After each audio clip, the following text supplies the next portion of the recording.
Good evening, everyone. I'm Tom Richey, and I'm here with the Bill of Rights Institute. We're going to review for the upcoming AP US History exam. And tonight's focus will be on American foreign policy. Now, anything will be inbounds from the colonial area, and I need to mute that. Okay, so I have done that.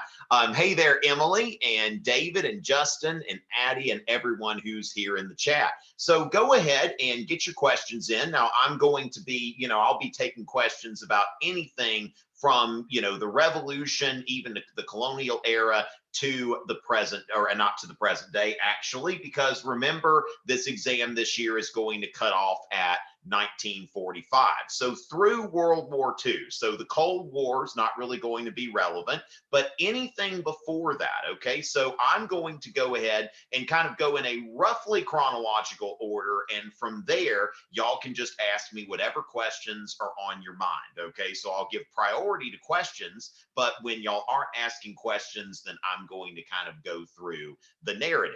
And I think that going back, it may not be a bad idea to go all the way back to Benjamin Franklin's Join or Die cartoon. Let's just go ahead and throw this up here for just a moment, because it really, as I was thinking about this today, preparing for the session, I started thinking about how this cartoon really in some ways kind of symbolizes most of the movements in American foreign policy in World War II, especially when we're talking about Europe, for example. Now, when we look at this is from the French and Indian War. What you want to remember about this cartoon, this was a cartoon that appeared in one of Benjamin Franklin's newspapers during the French and Indian War. And some of you may remember hearing about or reading about the Albany Plan of Union. Now, the Albany Plan of Union was a plan to get the colonies to cooperate with each other for the common defense in the French and Indian War. Now, Benjamin Franklin, of course, was an advocate of the Albany Plan of Union, but the colonies really weren't so into it. Like, you mean that we're going to have to actually like cooperate with other colonies, and we're going to have to, share decisions and share possibly a military? And no, the colonies are like, no, we're not interested in that. And so you see that this idea does not really come to fruition until the American Revolution. And that's actually one of the things that is a major change in effect of the American Revolution, in the sense that this is something that when we think about join or die, that they're not, okay, we just got some kind of public safety alert, in South Carolina. Okay, please stay home. I don't know if that's okay. Well, evidently I'm home and I am stopping the spread of the coronavirus by being here at my house. Okay, so there you go. It just kind of scared me for just a second. Looked in there. So we are, so we'll see. We just went into another phase here in my state. Now, speaking of states, of course, federalism is a legacy of this. So when we're thinking about, the states and the central government, but before the American Revolution, there was no central government. And you see that people did not really think outside of their own states. And of course, in the United States, we have a tradition in our foreign policy that goes at least to World War II, when we think in terms of that if it doesn't affect us directly, we tend not to be so involved. All right. So, so when we think about that, Addie, what people call isolationism. Okay. And so when we're thinking about, oh, excellent. Okay. Primary sources to, oh, excellent. Shane, good to see you. And we've got, looks like we've got a teacher with us. So honored to have a teacher watching there.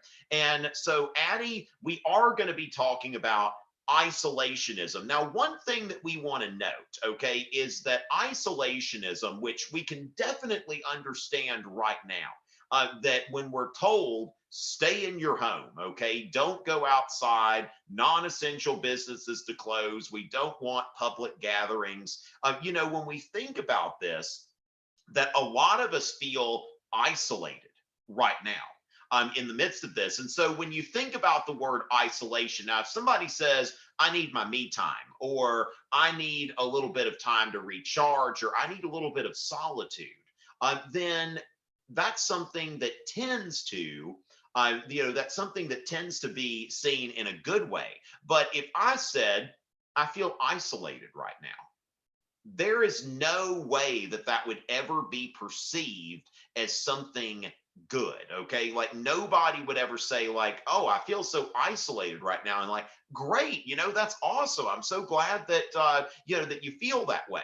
And so what we want to understand about isolationism is this is something that is a pejorative term, and I've gone into this, I think, in other broadcasts as well, that when we look at this is actually something that is a kind of like capitalism. Like, in the United States, a lot of times we tend to wear the word capitalism in some ways like a badge of honor. Now, this goes back especially during the Cold War, that capitalism began as something.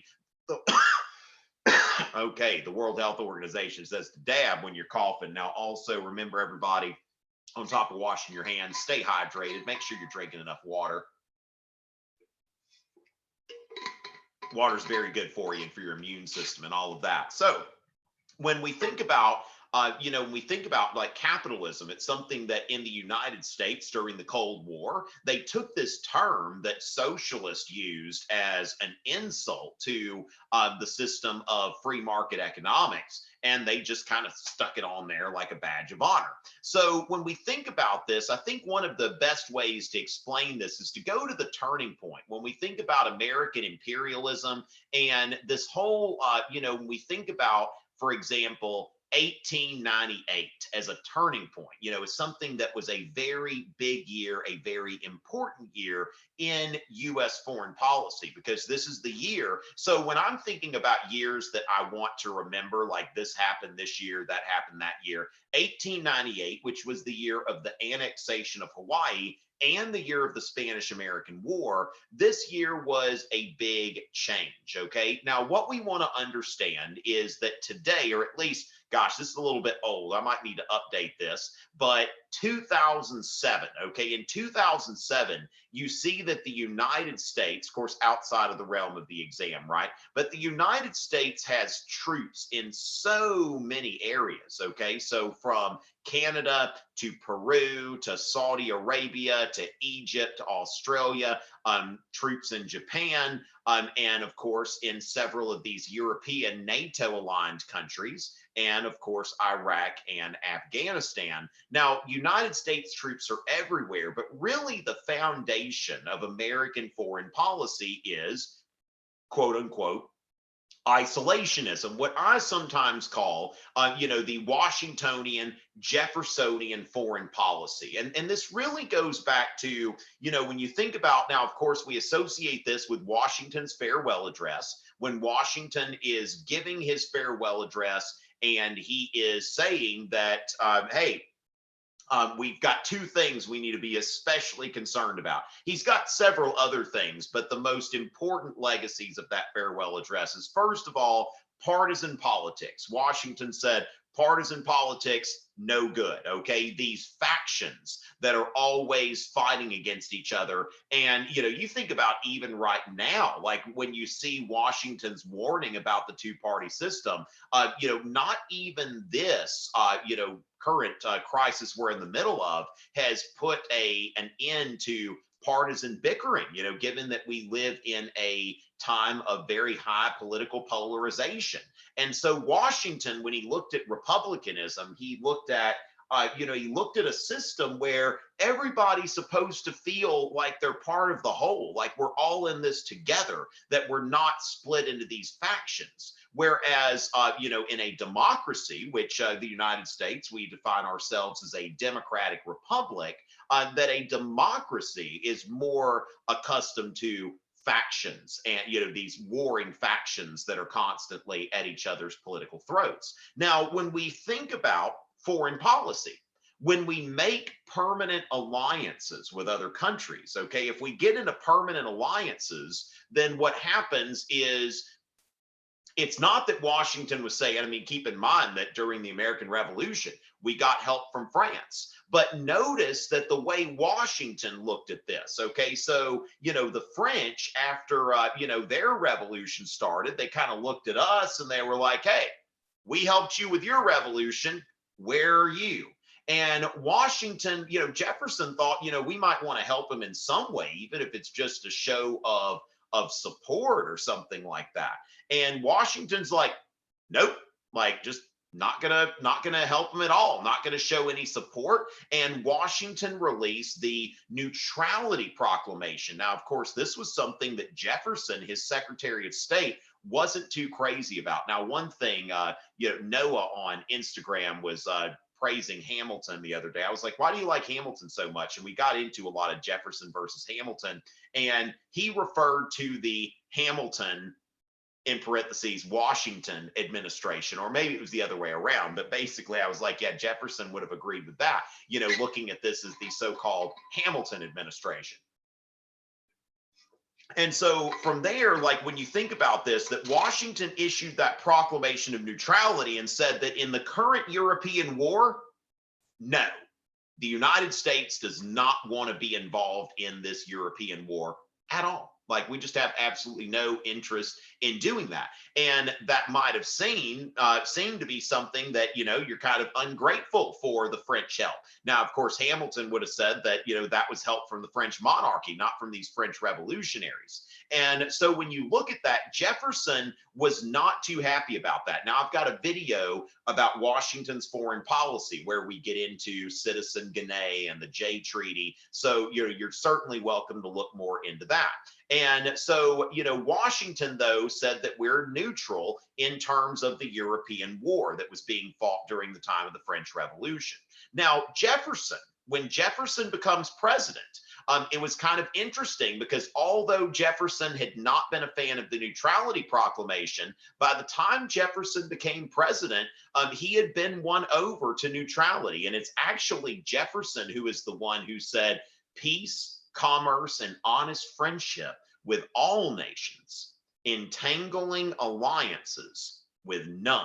So when people say no entangling alliances, that's what Washington said. Yeah, in spirit, that's what Washington said, but the exact quote is actually a Jefferson quote. And so what we want to understand here is the continuity that we see as a result of of Washington's Neutrality Proclamation. And Jefferson makes that into something that is, that is going to be a hallmark of American foreign policy. And, in the early 19th century, the United States is much more interested, okay? The United States is much more interested in what's going on in the United States, okay, in terms of manifest destiny. Like in a way, manifest destiny sort of becomes kind of a substitute for foreign policy. Now, note, before we get into manifest destiny, we want to note the importance of the Monroe Doctrine, okay? So the Monroe Doctrine, I think that that's something that is, incredibly significant in terms of doubling down on what Washington and Jefferson had said there. Okay, so when we think about the Monroe Doctrine, it's something that, when we think about it, George H.W. Bush, now not on the exam, but at the 1988 Republican National Convention, where George H.W. Bush was nominated for the presidency, there were conservatives that thought, this guy's not really the real deal, okay? He's not really a conservative. He's like an old guard Republican. He's not really one of us. He's not really on the Reagan Revolution train. And so in his acceptance speech at the 1988 Republican National Convention, George H.W. Bush famously said, read my lips, no new taxes. And when he said, read my lips, no new taxes, the Republicans just went wild. He got so many cheers. And of course, George H.W. Bush famously went back on that promise and signed a tax increase into effect to try to balance the budget. And so that was one of the things that, there are several reasons that, account for his presidency not being a two-term presidency, but that would have been one of them. And of course, his son, George W. Bush, was very conscious about that. George W. Bush cut taxes, never signed something to raise taxes, and that's really become something of a Republican creed.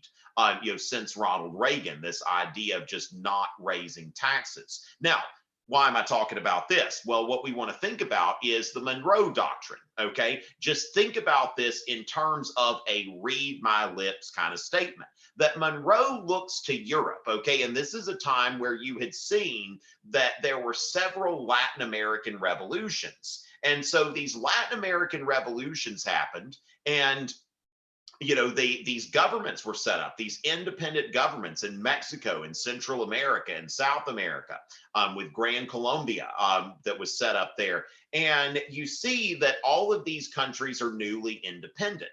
And so with the Monroe Doctrine, James Monroe and his administration, they said that we will not support any further colonization of the Americas by European powers. And so you see this idea that with the Neutrality Proclamation, Washington had said, like, we don't want to get involved in your European war. And then Monroe says, we don't want you to get involved in our hemisphere.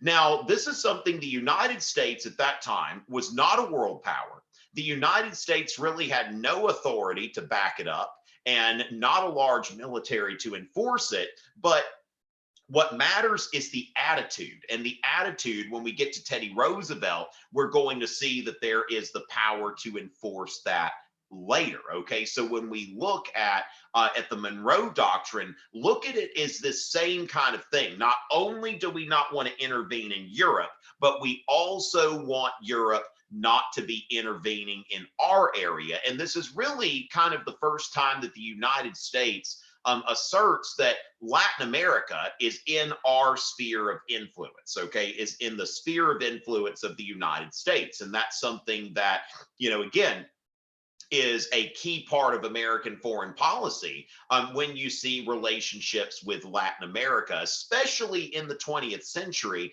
during the era of imperialism and again during the Cold War. So when we look at this, we see here, and again, just in general, like when somebody asked about isolationism.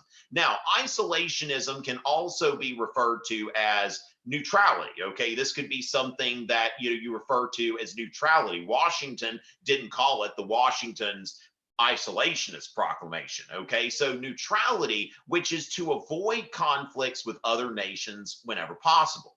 Now, in the 20th century, we see an increasing trend toward intervention, okay, where we are engaging other nations in order to promote the national interest of the United States. Now, in some cases as well, if we look at like Woodrow Wilson's foreign policy, we're all, and to an extent FDR's, that we're looking at the United States needs to be a good like team player in the world. So that's another thing that we're going to see there.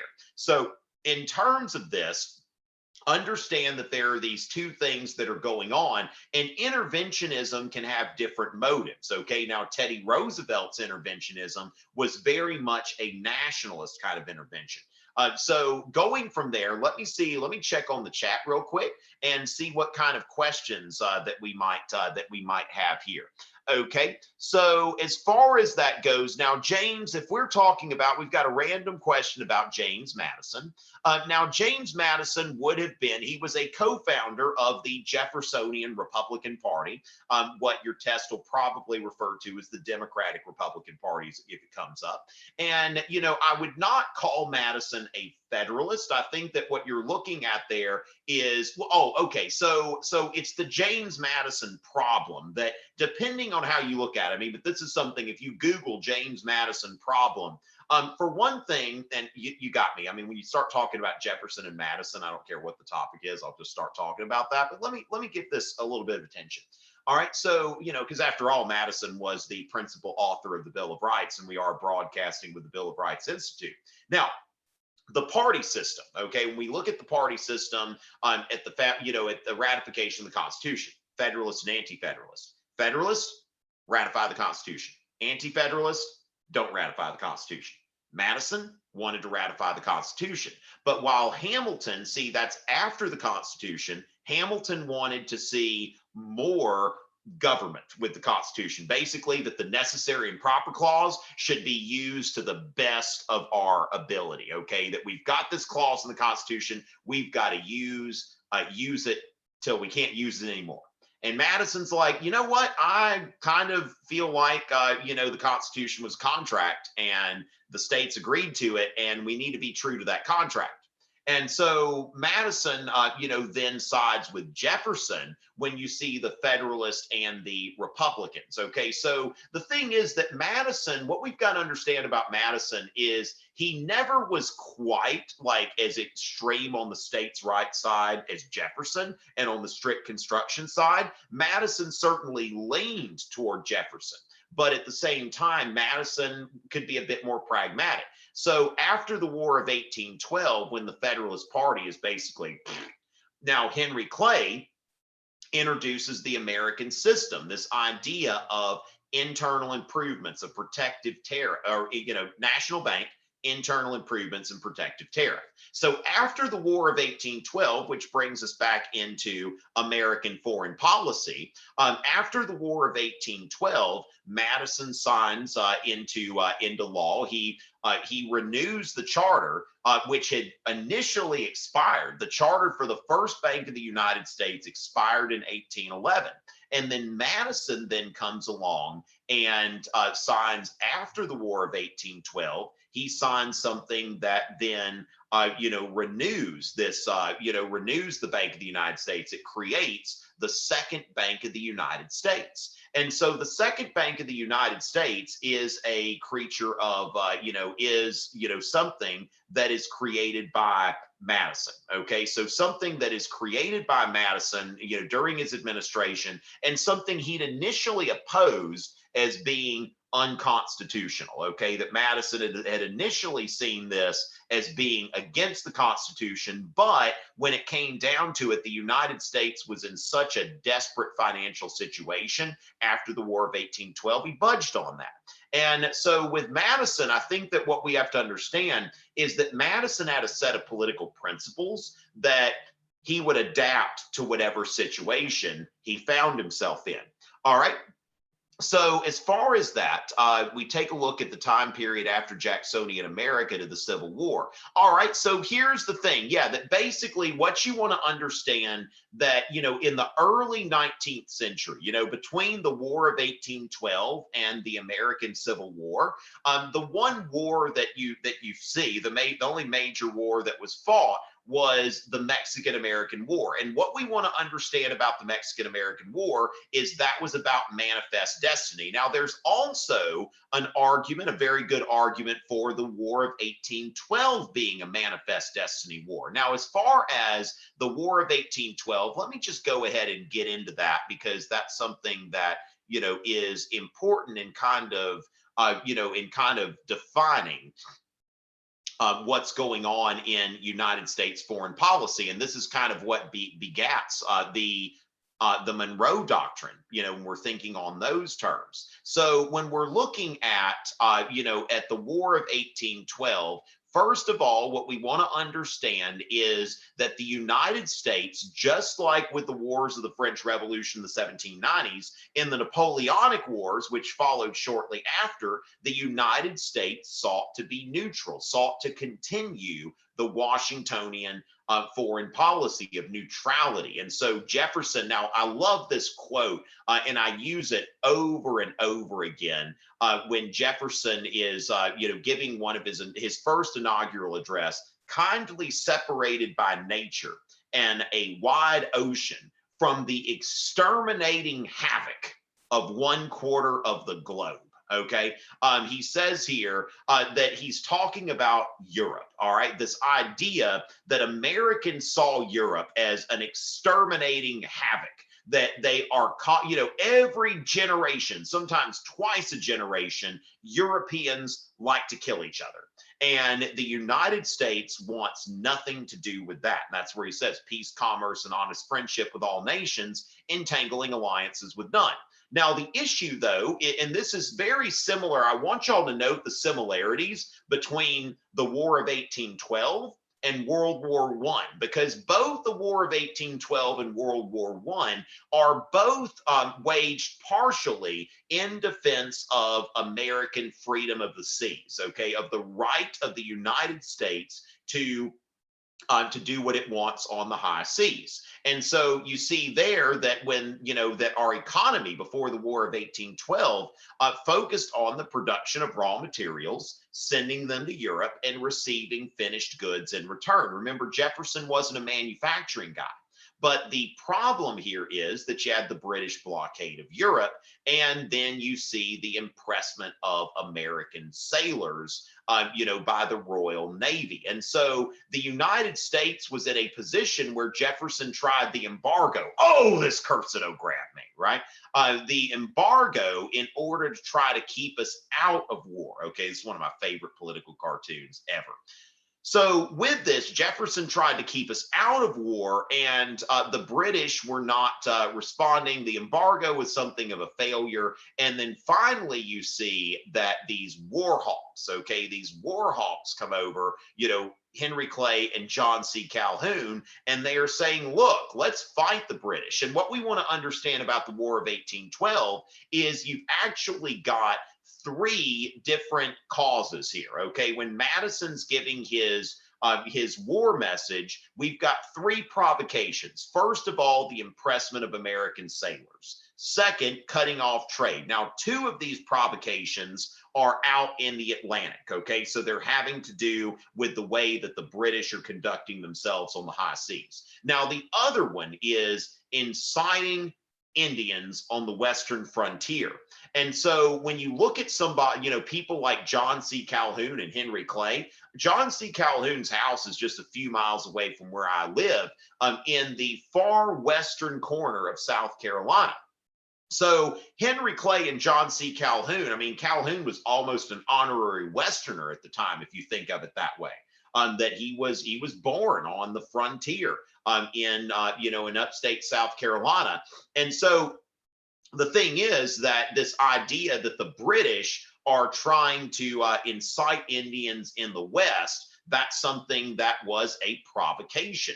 And so we see here that, that the War of 1812 could be seen as something of a manifest destiny war. Now, the Mexican War is the same way, that essentially, now the Mexican-American War, what you're looking at as the cause of the Mexican-American War was the annexation of Texas. So if we think about this, James K. Polk is running for office in 1844 on a manifest destiny ticket, that he's saying that if you elect me, I'm going to annex Texas. And Texas had been independent by this time for about 8 years. And so he runs on that platform, he gets elected, and then the outgoing president, John Tyler, with John C. Calhoun as the Secretary of State, engineers bringing in Texas by joint resolution of Congress. And so remember that Texas annexation was a cause of the Mexican-American War. And when the United States won a lopsided victory, the result here is the Treaty of Guadalupe Hidalgo, which of course Mexico gave up about half of their land, what is today the southwestern United States, or what would have been called the Mexican Cession. So that war, which to a certain extent, possibly the War of 1812, but definitely the Mexican-American War, we're looking at manifest destiny, fighting that war for manifest destiny. So, as far as that, I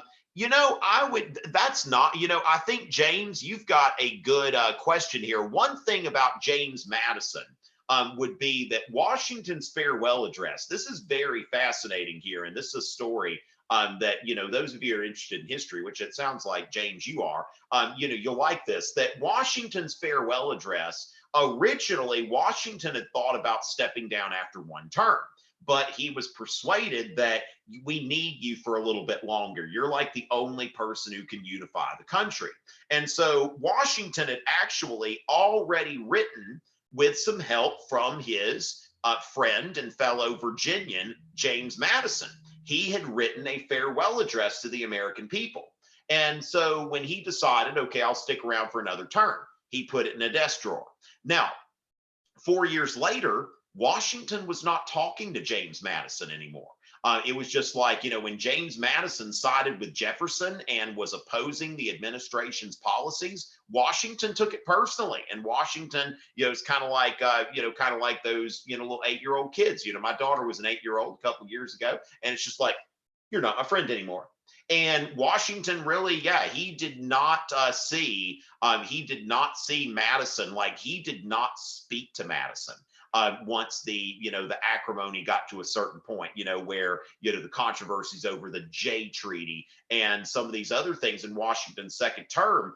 And so at the end of Washington's second term, he and Madison were not on speaking terms anymore.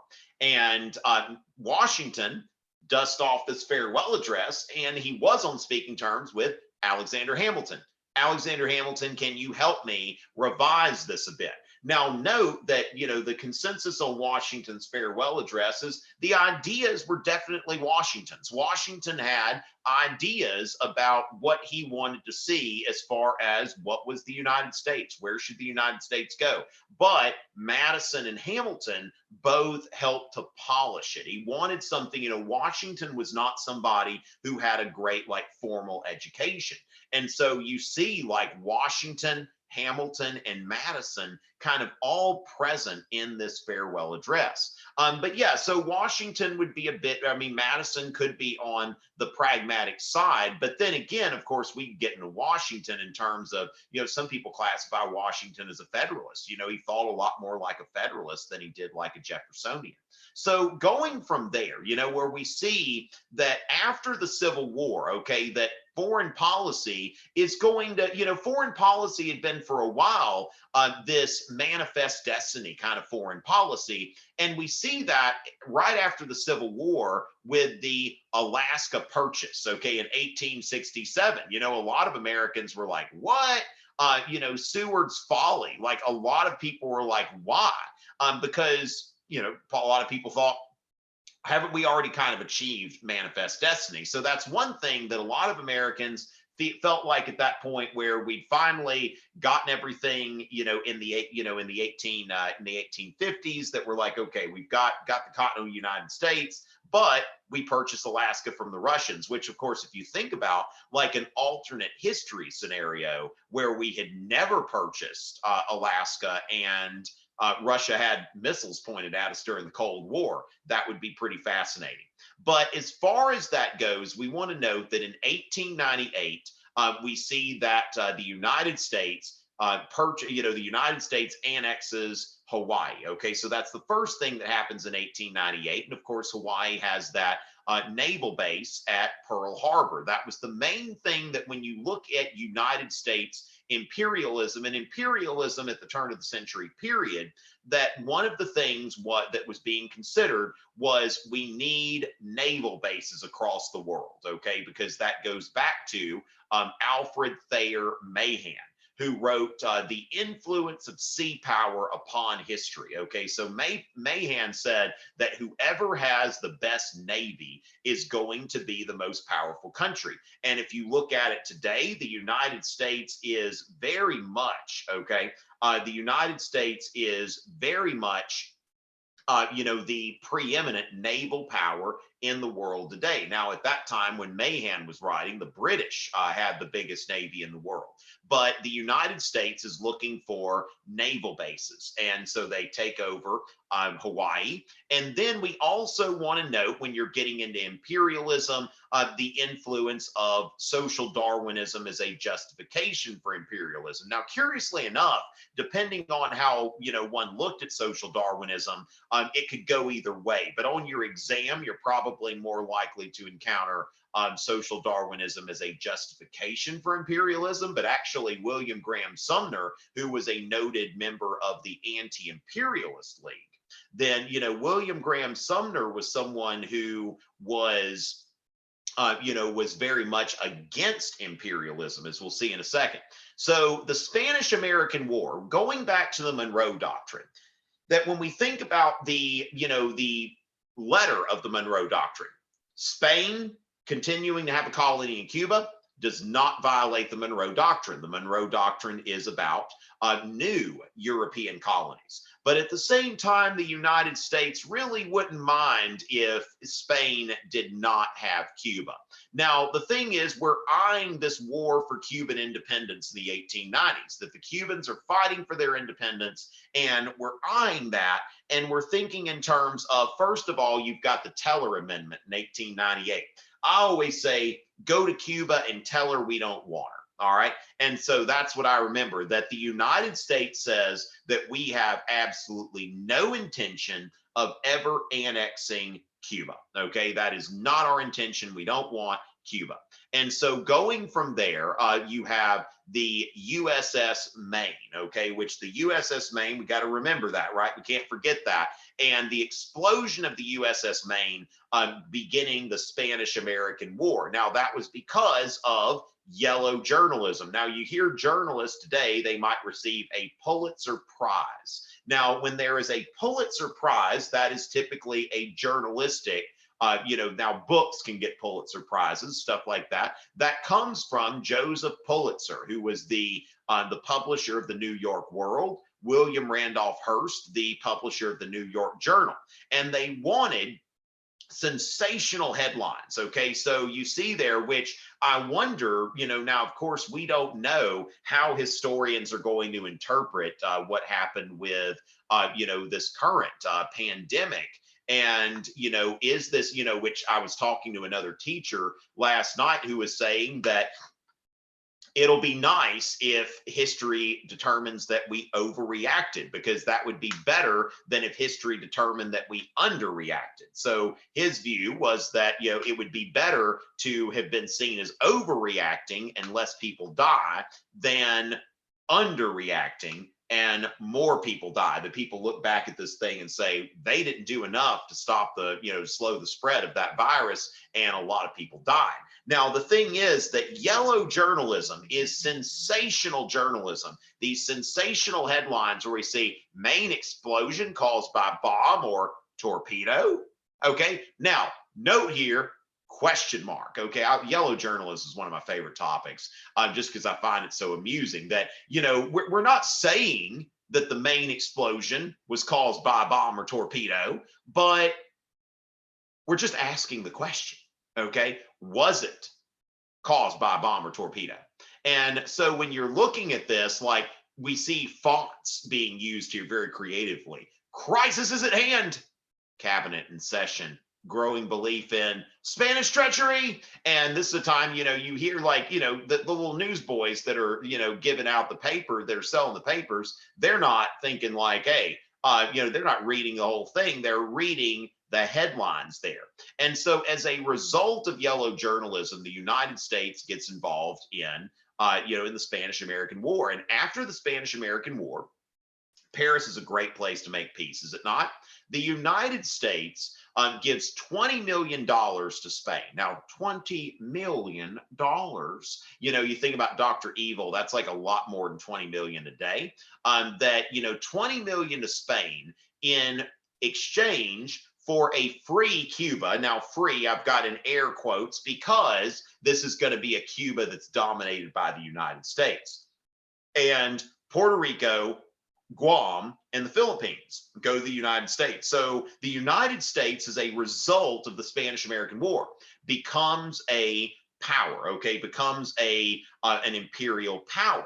And so from there, which you see a cartoon here that says, here's where we were in 1798. We were just with our original boundaries, and now the United States is everywhere, from Puerto Rico to the Philippines. Okay, now of course with Cuba, you have the Platt Amendment, which part of that is what gives the United States had a right to intervene when there was civil unrest, and then also a perpetual naval lease at Guantanamo Bay. Now we want to understand that U.S. imperialism had a legacy of resentment in Latin America. And certainly one of the things that happened with the Cuban Revolution. Now, the Cuban Revolution, what a lot of people who supported Castro felt that they were supporting. What they were told that they were supporting was that we want a true democracy. You know, we don't want dictators that are propped up by the United States. We want a democratic government that is not influenced by the United States. You know, it was a very, nationalist revolution and democratic revolution that was then taken over very quickly by communists. And so that's, which people, when Fidel was out there fighting, he wasn't saying, oh, I'm out there fighting for communism. It was after he took power, it became apparent that those people who were around, who were around him that had communist sympathies, Che Guevara and Raul Castro, his brother, that they were, the ones who would be wielding influence. And they, they started to see, of course, as far as pragmatically in the middle of the Cold War, that it was advantageous to align themselves with the Soviet Union because they'd get a lot of outside aid. But now, of course, that's not on the exam. So when we look at imperialism, also noting imperialism in China with the open door policy, like all of these countries had spheres of influence. And the United States comes in with the open door policy and says that essentially the US will disregard existing European spheres of influence in China. All right. And so going from there, we want to, we want to kind of get into, we want to note here the Anti-Imperialist League, okay? So this is something with what's going on in the Philippines, okay? Where you see that an American general, at least allegedly, said, kill everyone over 10, and we see an American firing squad shooting these little Filipino boys. Now, then again, you'd have to look, kind of verify that. But certainly the United States, we don't have a lot to be proud of for going into the Philippines. And, the Philippines was ours. Spain gave us the title for the Philippines. But the other side of that is the Philippines were fighting for their independence. So when we look here, we see that Uncle Sam is tied to this tree of imperialism. And there's the Philippines trying to get away. There's Spain walking away with their bag of money, and they're just like, ha ha, now it's your problem. And so you think about this, that the Anti-Imperialist League was founded by people, Mark Twain, famous writer, Andrew Carnegie, the industrialist, and William Graham Sumner, a professor at Yale, who, again, as I said, was a noted social Darwinist, but a social Darwinist in the sense of, individualism and market competition. And, to somebody like Sumner, using force was something that was not, was not aligned with American values. And so Sumner actually, gave this this lecture that he called The Conquest of the United States by Spain. If we Americans believe in self-government, why do we let it slip away from us? Why do we barter it away for military glory, as Spain did? So basically, using this kind of irony here, that, the United States, that we might have beaten Spain militarily, but we did not, like, basically, Spain is walking off with their $20 million, and the United States is now in a position where we are going against our values. Okay, when you think about American values, if we can either if we could go, let's think about this. Which one of these things is more American? If we were to see a people who are fighting for their independence and say, hey, you can be independent.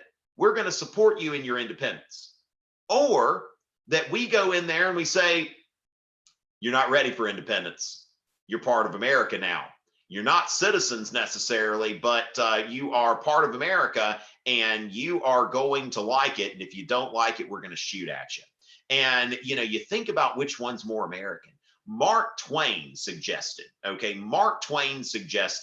that the United States, so that we don't dishonor our flag, that when we go to the Philippines, we should trade in the white stripes for black stripes. And we should change the 50 stars to the skull and crossbones. And that way we can not dishonor our American flag, which actually stands for values of freedom and independence. And so this is something that imperialism is something that is really in a lot of ways just fundamentally un-American when you think about it. And that's what the American, Anti-Imperialist League is trying to say here. Now, before I get into the progressive era presidents and their foreign policy, let's take a look at some of the questions we've got here. Okay, so now, James, as far as that go, James, I think that you are actually going to, you're set up to make a 5. I think you've got some great questions. Now, I'm going to tell you, I'd have to look that up about the British having influence in Hawaii, and I would have to look that up. And when you think about it that way, let's just not worry about that for the APUSH exam, because it's not going to be on the exam in a survey level course. Now, one thing that we could note as well is that in the annexation of Texas, that was actually something that that motivated folks, because Texas was independent for 9 years before we finally annexed Texas in 1845. So Texas was independent for a while, and one of the things that was argued was that if we don't annex Texas, they're going to end up making a trade deal with Britain, and they're going to come under the British sphere of influence. And that was something that scared some Americans, that we definitely don't want their influence here. But yeah, I'll have to look that up. Now, when we think about the Teller Amendment and the Platt Amendment. So yeah, the Teller Amendment, you might have said something about that before I was talking about it. But the Teller Amendment, so here's the thing. The Teller Amendment said that we don't want to annex Cuba. Okay, we don't want to annex Cuba, but the Teller Amendment did not say that we want to, said we want to annex Cuba, but we didn't want to annex it, but it didn't say we don't want to dominate Cuba. Okay, so understand that the wording was very like, okay, we're going to put that out there. But, the United States never did annex Cuba. So we'll make sure, we want to make sure to note that the United States never annexed Cuba, but at the same time, the United States, may have, certainly, I don't think that we never had any intention of dominating Cuba, or letting Cuba truly be an independent country. And so as far as that goes, getting into this now, was the Anti-Imperialist League libertarian? Okay, so the Anti-Imperialist League, I think, has some libertarian sympathies, I guess you could say that, but at the same time, I wouldn't put too much into that, because when we think about this as well, anti-imperialism worldwide is can also be a very left-wing kind of construct. So just like I've actually been watching this show, The Plot Against America, on HBO, where it's like this historical fiction. What if Charles Lindbergh would have run against FDR in 1940 and beaten him? That this is something that, and I'm actually doing some more research into this, because, for example, the America First Committee gets vilified in a lot of history books today, and they'll say that the America First Committee, which was organized to keep the United States out of the European War in World War II, that this was a bunch of Nazi sympathizers, which it really, when you look at the America First Committee, Gerald Ford was one of the earliest members, future president of the United States. John F. Kennedy wrote a $100 check to the America First Committee and said, like, hey, you're doing a great thing. Now, John F. Kennedy was a veteran of World War II. Okay, so, but before World War II, the America First Committee appears to me, now again, I'm doing some more research here, but a lot of these people were just, Americans who were patriotic and didn't want young men dying like they had in World War I. What we want to note is that, after World War I, a lot of Americans looked at Europe and it was like, wait, Woodrow Wilson said we were going to make the world safe for democracy. What happened here? Because Europe started going in this very authoritarian direction in most European countries. And it was, a lot of people felt like a lot of Americans died for nothing. And, we don't want that to happen again. Now, here's the thing, though. When you look at the America First Committee, there were certainly cases where, which communists, before the Soviet Union got involved in World War II, the Communist Party of the United States favored neutrality. Now, once the Soviet Union got involved, they changed their stance. But before they changed their stance, there were communists that tried to infiltrate the America First Committee. There were certainly Nazi sympathizers that tried to infiltrate the America First Committee. Now, as far as that goes, which the degree to which Charles Lindbergh had some sympathies with fascism and Nazism. Now, again, I'm doing some more reading there, because there are certainly, like, you see that, for example, there are pictures of Charles Lindbergh going to Germany in 1937 and shaking hands with Nazi officials. Now, what you can't take pictures of are Charles Lindbergh coming home and reporting everything he saw to U.S. authorities, okay? That basically the United States military came home and said, I saw some stuff in Germany that scares me. We need to make sure that we are rearming aggressively, that we need a very strong defense of the United States. So my point here is that when we think about something like the America First Committee or the Anti-Imperialist League, or the irreconcilables who voted, who were opposed to the Treaty of Versailles in the U.S. Senate after World War I, that not everybody has the same motivation for something. So, that's something that, yes, William Graham Sumner was somebody who, by today's standards, would be a libertarian, but I don't think I would consider Mark Twain to be a libertarian, for example. So that's something that understand that something like the Anti-Imperialist League can create some, some strange bedfellows, so to speak, like in terms of, hey, these people are uniting for a common cause. So, but that's interesting, James, and I appreciate that you are wanting to get a deeper understanding of these things. Than, it's a relief to see a student asking these types of questions and wanting to get into some deep learning. So with that, we look at the progressive presidents, okay, during the progressive era: Teddy Roosevelt with the big stick foreign policy, William Howard Taft with dollar diplomacy, and Woodrow Wilson with moral diplomacy. Okay, so Teddy Roosevelt's big stick was, which this West African proverb, Teddy Roosevelt was very well read, we'll take his word for it, but I think that, I don't know if this appeared before Teddy Roosevelt said it, but he said there's a West African proverb: speak softly and carry a big stick. And so the big stick foreign policy is basically like, keep Europe out of Latin America. Now, not just in terms of officially colonizing Latin America, but also in terms of what we might call economic imperialism.